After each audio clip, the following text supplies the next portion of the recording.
Pedro Coronel dividía parte de su vida entre México y París.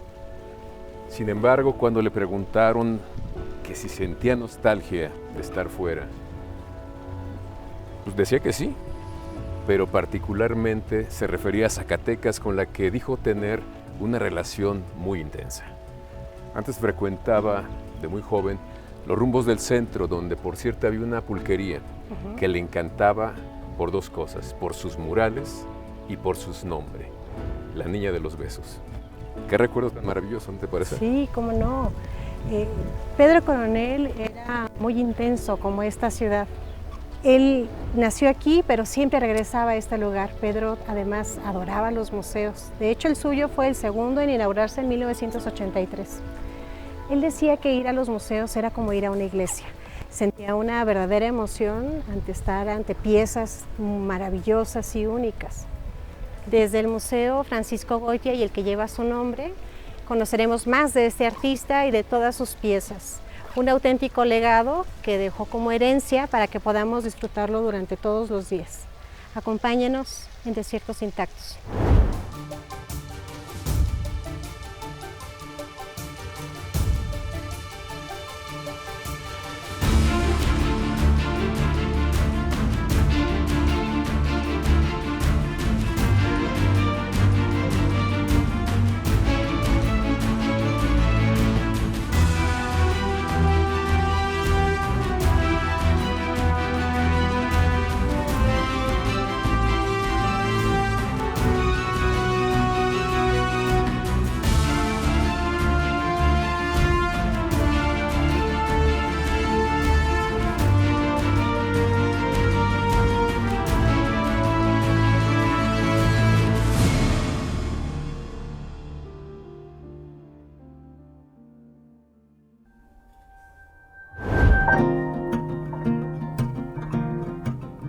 Fue Diego Rivera quien lo apoyó para irse a París. Por eso Pedro Coronel fue a terminar su formación artística de la mejor manera, mirando y conviviendo con las obras y los artistas que en Europa continuaban revolucionando el mundo del arte a finales de los 40. Y los cambios que miró lo cambiaron. Amplió su espectro estético y decidió no limitarse a la escultura. Una retrospectiva de Paul Klee en el Museo Nacional de Arte Moderno de París le hizo descubrir la libertad de formas y colores que después conjugó con los encuentros de la cultura indígena que tanto habían entusiasmado a Diego Rivera en las primeras esculturas de Coronel. Logró unir tradición y modernidad. Como Rivera, supo que la mayor prueba para un artista eran los grandes formatos. Los murales, decía, la desnudez, la dimensión de un muro exige verdadera maestría para guardar las proporciones, para armonizarlas. La tela, por grande que sea, está limitada, tiene marco, es una ventana. Las obras de Coronel son grandes ventanas por donde podemos mirar las formas de la pasión, su pasado, su presente. Por eso los colores fluyen y arden, los mitos se renuevan, los símbolos se visten como las llamas con formas nuevas. Pocos saben que Pedro Coronel se llamaba también Encarnación. Pedro Coronel, quien amaba esta tierra, tenía claro que debería de estudiar en la Ciudad de México y desde niño trató de escapar de su casa. Se subía al tren a escondidas, pero su padre se enteraba y hacía que lo regresaran en la siguiente estación. Hicieron un trato. Su padre le prometió que cuando cumpliera 18 años dejaría que se marchara. En 1939, Pedro llegó a la capital del país para estudiar en la Esmeralda. Ese sería el primero de los múltiples viajes que realizaría alrededor del mundo y de los que regresaría siempre a Zacatecas. La lucha de Pedro Coronel era encontrar esos vínculos entre la realidad y la plástica, entre la plástica y la poesía. 20 años después de su partida de Zacatecas a la Ciudad de México, en 1959, crea La Lucha, este óleo que fue merecedor del primer premio en el Salón Nacional de Pintura, y ese mismo año ganaría también el premio de pintura José Clemente Orozco y la mención honorífica especial en escultura en la segunda Bienal Interamericana de Pintura, Escultura y Grabado en la Ciudad de México. Esta obra se encuentra en el Museo Francisco Goitia. para hablarnos de las singularidades de Pedro Coronel, me da mucho gusto enlazarme con Marisol Argüelles, que es una historiadora de arte y además es directora de los museos Diego Rivera y Frida Kahlo, Museos Casa, que están en Alta Vista. Gracias, Marisol, por esta conversación. Al contrario, gracias a ti, Javier. ¿Qué es lo singular en la obra de Coronel? ¿En la plástica mexicana o más en general, si quieres? Bueno, creo que entre otras cosas hay cosas que lo unen a una generación, que son como estos intereses por haberse desmarcado un poco de la Escuela Mexicana de Pintura, ingresado a un lenguaje un poco más universal, más de vanguardia en ese momento, pero creo que a Pedro Coronel no podemos encasillarlo ni en una escuela, ni en un movimiento, ni en una generación. Yo creo que su trabajo, y esto es una singularidad de él, en su trabajo confluye una enorme cantidad de tiempos, de objetos, de historias que se entrecruzan, y que creo que la oportunidad única de comprenderlo es porque dejó una colección que fue formando desde que era muy joven, y que él mismo cuenta que vendiendo su propia obra empezó a conformar su colección, que es espectacular. Y yo creo que tenemos muy pocas oportunidades de ver a un artista como podemos ver a Pedro Coronel, que es un poco como tras bambalinas, y asomarnos al universo como de las referencias que tuvo para crear pues ese cuerpo de obra que tanto en escultura como en pintura creo que sí podemos ver cómo confluye, por ejemplo, la escultura africana, las máscaras que son parte de su colección, también la escultura precolombina, la cantidad es una colección enorme, cómo eso sí confluye en su trabajo. Entonces, por eso creo que más que inscribirlo en una corriente, porque claro que está asociado a los artistas de la ruptura, por ejemplo, creo que fue como un artista alimentado de un tiempo infinito, alimentado de un mundo, de un universo enorme y muy enriquecido, en donde confluyen culturas de todas las épocas, y creo que eso lo hace un artista muy diferente. Dices algo muy importante, es de la generación de la ruptura, así se dice, pero también es el menos rupturista, me da la impresión. Así es, sí, claro. Bueno, también porque hay una gran discusión en torno a si es legítimo o no llamarlos, aglutinarlos a todos bajo el nombre de la ruptura. Sí es cierto que fue una generación que se desmarcó de la Escuela Mexicana de Pintura, pero curiosamente Pedro Coronel fue una persona cercana a Diego Rivera.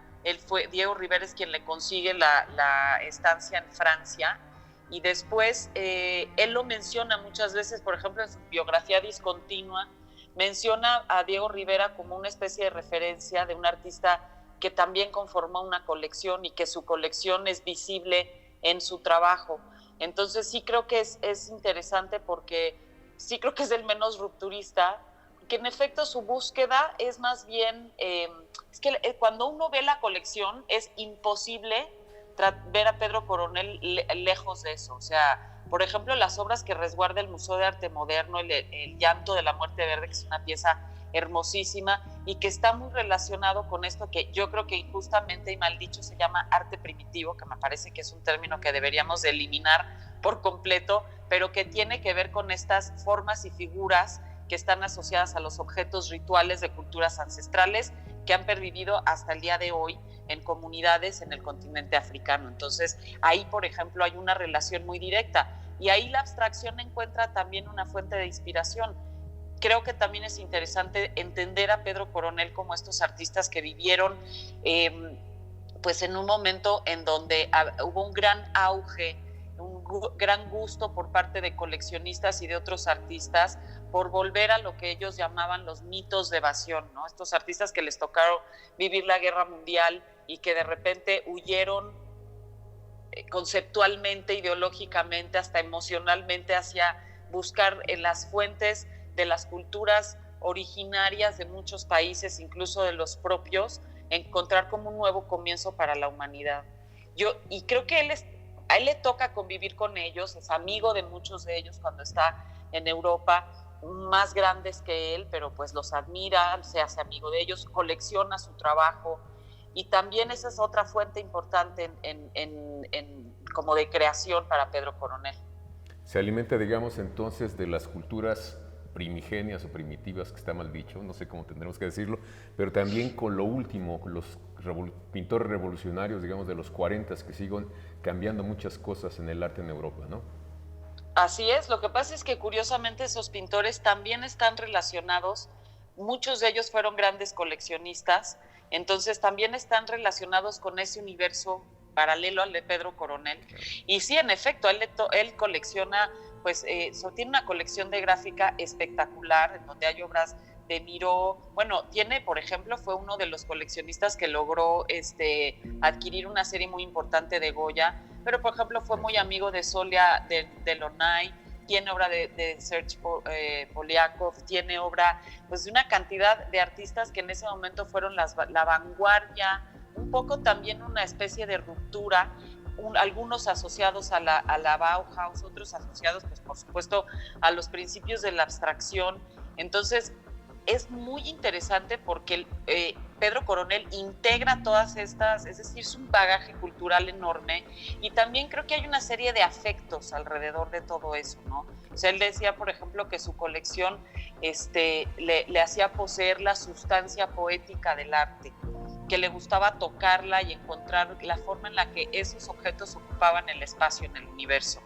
Entonces creo que él lo que hace es integrar todo en un cuerpo de obra que en efecto lo mismo puede estar asociado a las vanguardias, a las rupturas, a estos espíritus como de choque y de separación y de emancipación de las academias, como a los movimientos estéticos que provienen de ancestrales, ¿no? Es decir, de aquellas culturas que han modificado poco sus códigos y su vocabulario artístico porque están asociados a lo ritual.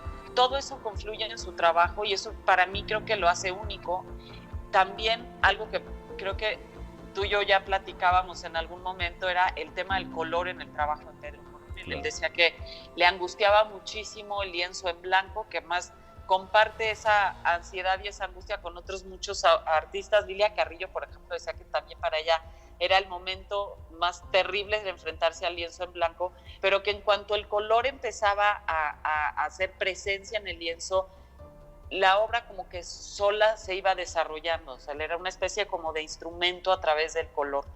Y eso también hace la obra de Pedro Coronel algo único, porque pues sí creo que ahí como que se junta la búsqueda de la abstracción o de la síntesis de ciertas formas con una exploración muy interesante del color. Entonces sí creo que estamos hablando de un artista pues único que estamos ahora celebrando su centenario y que me gusta mucho porque habremos de ver cosas que quizás hace mucho tiempo no vemos, ¿no?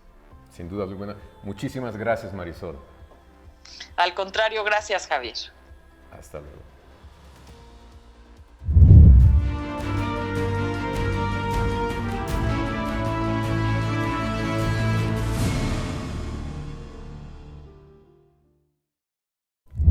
Observar su interior para encontrar en sus oquedades la luz, nítida o difuminada, con claridad de rayo o a punto de convertirse en oscuridad. Da la impresión que uno debe acercarse a sus esculturas para mirar, no para entender. Mirarlas como se mira un árbol o el vuelo de vértigo de las golondrinas.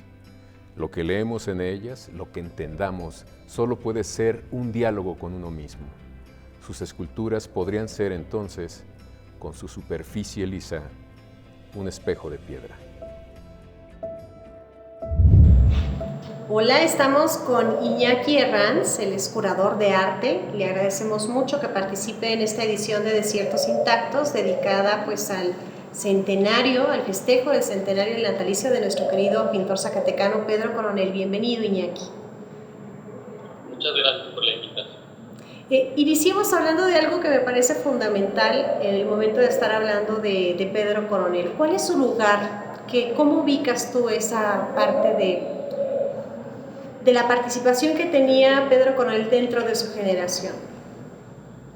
Pues Coronel yo creo que es el elemento incómodo, entre comillas, para su generación, porque logró desmarcarse de muchas de las que recibió, logró desmarcarse de la tendencia que dominante en aquel entonces, que era la Escuela Mexicana de Pintura. Recordémonos que sí había una especie de monopolio, no tanto por los tres grandes, sino por el lenguaje pictórico nacionalista que resaltara la identidad, que fuera muy explícito, para pegar al público.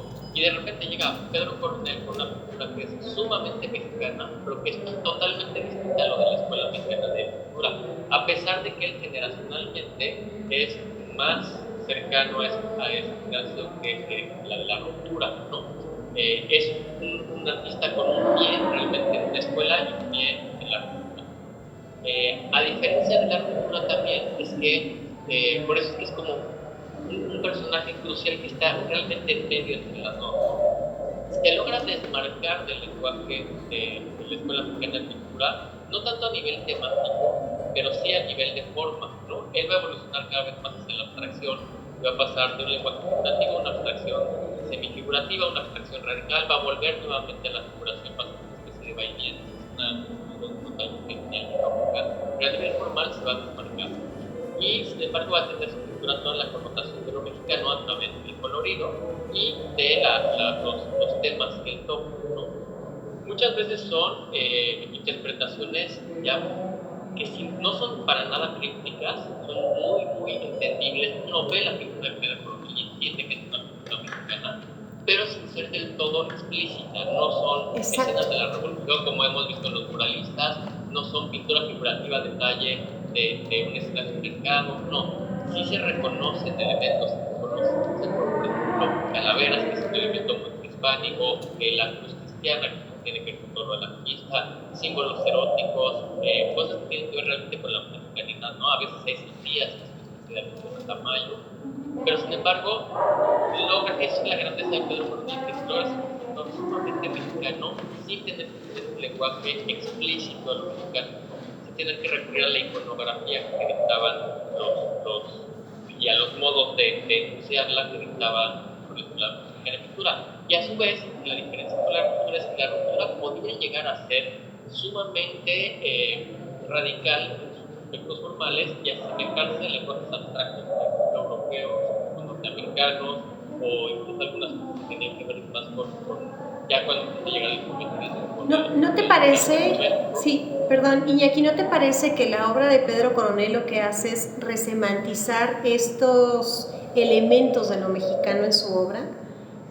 Sí, totalmente. Y lo maravilloso es que logra conservar lo mexicano de un modo muchísimo más poético, ¿no? Sí. Una interpretación, diría, un poco más subjetiva, ¿no? Y lo que es curioso es que uno ve, por ejemplo, la obra de Pedro Coronel comparada a otros grandes artistas de su generación de la cultura, como Felgueres, como García Ponce, y la obra de Felgueres o de García Ponce, que también logran alcanzar la perfección, no tiene una impronta mexicana, mientras que la de Coronel sí la tiene, ¿no? Incluso hay ciertas pinturas de Felgueres que se asemejan más al lenguaje de la Escuela de París, ¿no? O de García Ponce que se asemejan más a ese tipo de gráfica europea, que no sucede, ¿no? Suyas hay, ¿no? Que muchísimos artistas de la generación de Coronel tienen un lenguaje que está desmarcado adrede de la impronta mexicana, mientras que Pedro Coronel nunca buscó desmarcarse, no era una postura ideológica, ¿no? Lo que sí tienen los artistas de la ruptura, ideológicamente estaban buscando romper con la famosa sí. ¿no? Lo que querían era encontrar su propio camino sin estar bajo el yugo de un lenguaje que además estaba muy anquilosado. Sí. Ya tratar de me parece, Iñaki, me parece que la obra, estamos hablando de la pintura, la gráfica y la escultura de Pedro Coronel, en todo caso estaría más cercana a la poesía. Él era un gran admirador de Muerte sin fin y creo yo que lo que él hacía era buscar sin fin el arte. No sé si con esto podamos concluir. ¿Cuál es tu opinión? Sí, creo que era una persona que tenía un lenguaje muy universal. O sea, finalmente los dos ejes que más suelen regir en su obra es Eros y Thanatos. Sí. Y ahí uno se da cuenta que es una interpretación totalmente alrededor del casquería, ¿no? El Eros, el Thanatos, la muerte, ¿no? Uh-huh. Es una pintura que puede llegar a ser muy sensual sin llegar a ser forzosamente erótica. Sí tiene alguna pintura erótica, algunos cuadros, pero no llega a tener ese lado explícito, más bien es una gran sensualidad que apela mucho a la alegría en la vida, a la fiesta del color, que apela mucho a la muerte, que está constantemente representada, sobre todo con cráneos o cuerpos costillares, así. Pero la gran cosa de poner que logran que son contados, literal, contados los artistas mexicanos que lograron alcanzar la abstracción radical, ¿no? La mayoría se quedan en la abstracción figurativa. De esos contados artistas que alcanzan la abstracción radical, él es el único que tiene una impronta mexicana, ¿no? Los demás, su abstracción podría ser española, francesa, norteamericana, ¿no?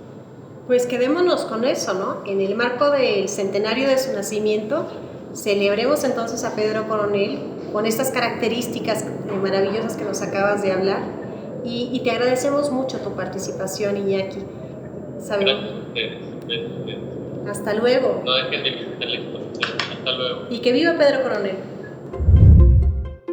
Siempre en toda familia los abuelos son figuras importantes.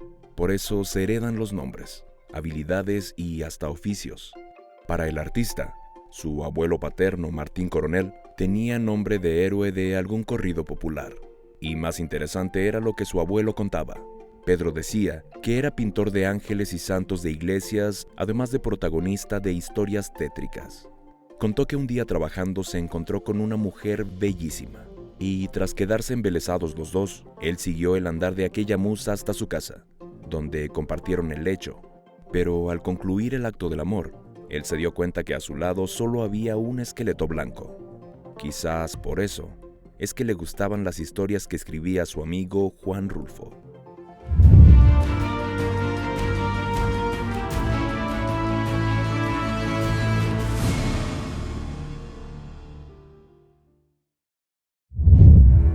¿Por qué no nos hablas un poco de ese origen, del origen de Pedro Coronel en Zacatecas, finalmente zacatecano?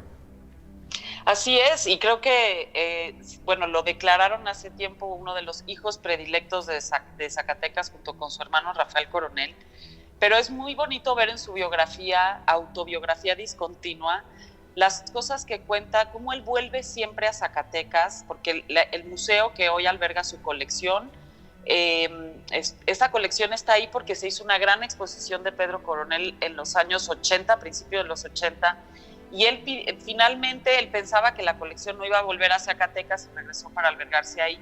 Y él cuenta como la infancia que tuvo ahí, que también creo que es un origen, ese origen está obviamente presente en lo que produce años después, y está, por supuesto, la presencia de la Revolución Mexicana y el entorno de una ciudad en desarrollo que había sobrevivido a acontecimientos muy trágicos en la Revolución.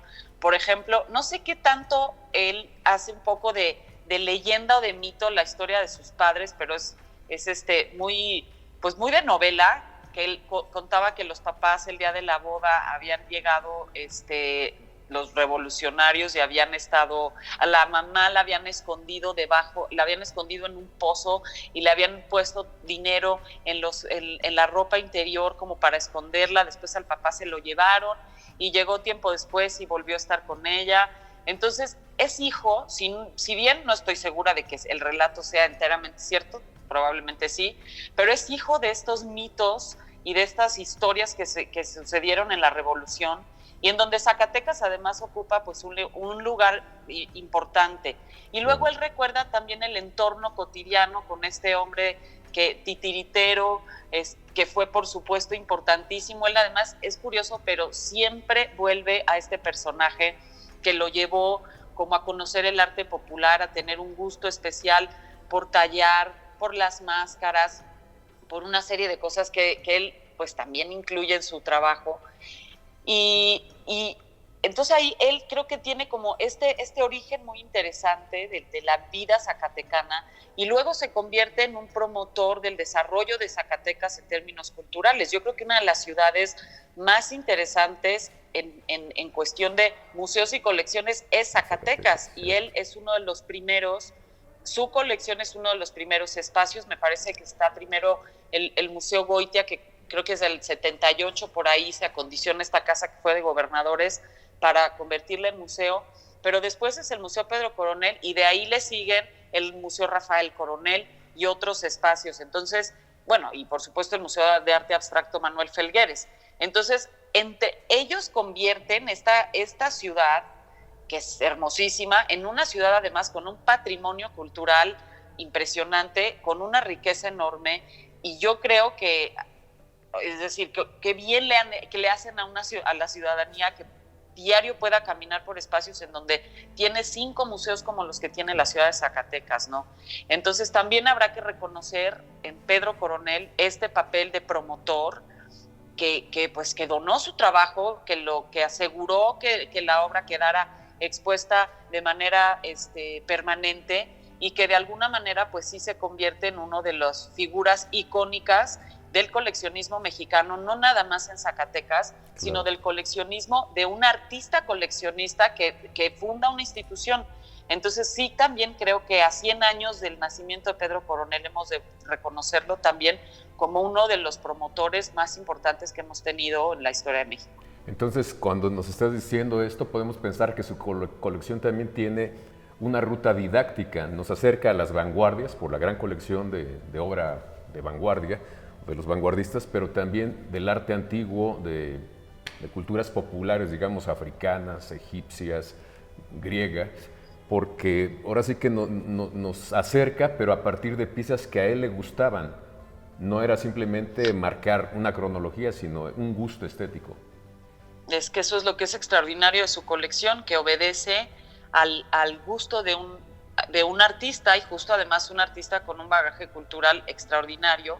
Por eso creo que es maravilloso, y por eso que creo que este museo se distingue de los museos de las culturas del mundo que hay en muchos lugares, pero que provienen de una corriente antropológica que sitúa a estos museos en una visión pues muy eurocentrista, en una lectura académica, pero siempre centrada en la forma de ver de la Academia Europea y de los estudios antropológicos principios del siglo XX, y que creo que le dan una lectura completamente diferente a los objetos que exhiben, y que además marcan pues también una historia del mundo en donde, bueno, también es una parte muy crítica de esos museos en Europa que están ahorita puestos en discusión, y de ahí eso sí distingue la colección y el Museo Pedro Coronel de este tipo de museos. Sí es una colección internacional, sí es una colección de las culturas del mundo, pero vista y seleccionada bajo un punto de vista completamente diferente, en donde el origen está en el gusto, está también en el interés, y creo que también en el respeto, de alguna manera, pues el respeto muy personal de un artista a los objetos ceremoniales, a diferencia de muchos de estos museos europeos que hoy están puestos en cuestión en esta época del postcolonialismo, ¿no? Entonces ahí sí, a Pedro Coronel, la verdad es que le agradecemos tener un museo así. Yo creo que todos hemos de hacer algún día el viaje a Zacatecas a ver ese museo. Exacto. Muchísimas gracias, Marisol. Gracias a ustedes. No hay artista que no recuerde sus acercamientos al arte. Pedro Coronel recuperaba de su infancia en Zacatecas aquel callejón de las Casas Coloradas, donde vivía un viejo titiritero que no solo sabía mover las marionetas y contar historias, sino que era también el artesano que fabricaba personajes. El joven Pedro veía cómo el titiritero moldeaba rostros nuevos de barro y pintura, con ojos y narices diferentes, bocas alegres o tristes, rostros regordetes o arrugados. Aquel artista no tardó en tener un joven aprendiz, que fue el mismísimo Pedro, quien así descubrió que como al barro, podría darle forma a sus emociones. Y esta primera experiencia marcaría su carrera artística que se dio como escultor. Llegamos al final del programa y realmente nos vamos con un grato sabor de boca, sabiendo que en el marco del centenario del natalicio de Pedro Coronel, en México y aquí en Zacatecas, se le recuerda con mucho cariño. Vale la pena este año celebrarlo por tantas cosas que nos dejó, por su obra, para empezar, pero también por las magníficas colecciones que alberga el museo que lleva su nombre, Jania. Así es, Javier. Y qué mejor que invitar a los televidentes a que visiten Zacatecas para que conozcan no solo el Museo Pedro Coronel, sino también el Museo Francisco Goitia, que es donde nos encontramos hoy, a que conozcan esta tierra que él siempre extrañó y donde decidió finalmente dejar su colección. Entonces, Pedro Coronel, a 100 años de su nacimiento, es querido y reconocido por sus paisanos y por las nuevas generaciones que ven en él un ejemplo a seguir. Esto fue Desiertos Intactos. Nos vemos pronto.